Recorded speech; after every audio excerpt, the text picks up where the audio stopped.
ti e konfirmon lajmin që qarkullon që në ndetse termobërthamore ruse kanë dalë nga portet dhe kanë filluar të patrullojnë detin e zi në mënyrë domethënëse, kërcënuese?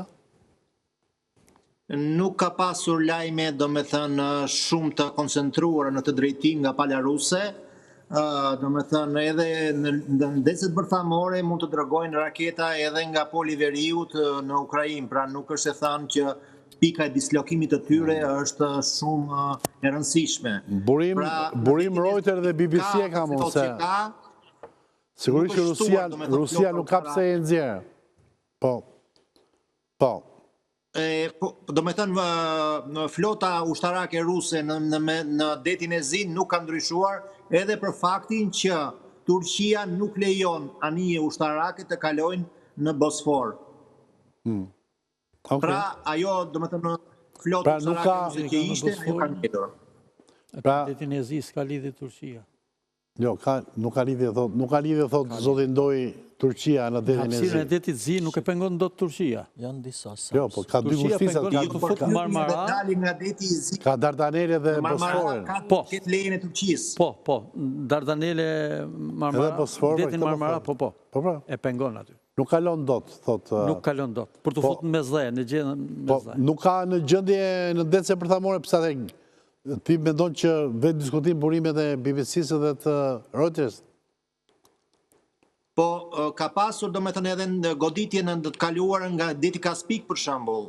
Dhe aty ka në ndece dhe anije do me thënë me raketa të ndryshme, të kalibrit të ndryshëm.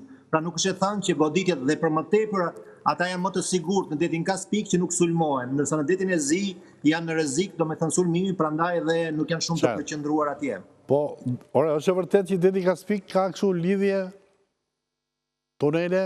Ja. Me detin Azov dhe nga Azovi në detin e Zia. Ja, është thellë. Do janë tregimet e Jules Vernit. Po, Jules Verni ka me fluturime, ose që dhe tokë, nuk ka. A thellë në kontinent. Ka pasur dhe në të. Po, nuk ka pra si tentativ në kone Rusis Sovjetike, jo? Ja. Oke, dakor. Ate, ne përmajmë gjithësësi të mirë qënë një informacionin që ne e BBC-a dhe Reuters, se ne jemi Europë Perëndimore, s'kemi qepë. Ato kemi referencë. General, gjithë thot kur në ndecet bërthamore patrullojnë në mënyrë kërcënuese, si ma përkufizon nga ana ushtarake? Ku jemi? Këtu do të shohim në dy aspekte.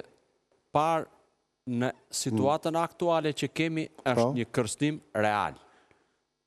Po që se do të shikonim në një situatë jo lufte, si që është Rusia me Ukrajinën, atëre anijet, flota detare, flota ajrore dhe trupët tokësore bëjnë trajnime permanente dhe kanë dhe dalje të tilla të cilat nuk janë kërcënuese, por në kuadrin e trajnimeve dhe përgatitjes. Por parë në këndvështrimin real të situatës luftarake të Rusisë ndaj Ukrainës është një kërcënim real për palën kundërshtare, pavarësisht se ku ato ndodhen për arsye të formatit që ato kanë dhe të ndërtimit dhe të raketave që përdorin, qoftë edhe të thjeshta klasike apo ato me koka bërthamore, kanë mundësi për të kapur në rrezën e tyre të veprimit distancat të cilat nuk janë të largta në të gjitha pozicionet ku ndodhen në ndecet ruse, përfshirë edhe nga deti Kaspik. Natyrisht që kjo është e lidhur drejt për drejtit duke patur parasysh detin e Zi dhe pozitën e të gjitha vendeve që kanë pjesë në detin e Zi, pika kyçe dhe kryesore nevralgjike është deti Marmara dhe ngushtisa e Dardaneleve, ku pa lejen dhe miratimin e pjesës së Stambollit, udhëheqës së Ankaras, Turqisë, pra nuk mund të bëhen lëvizje të tilla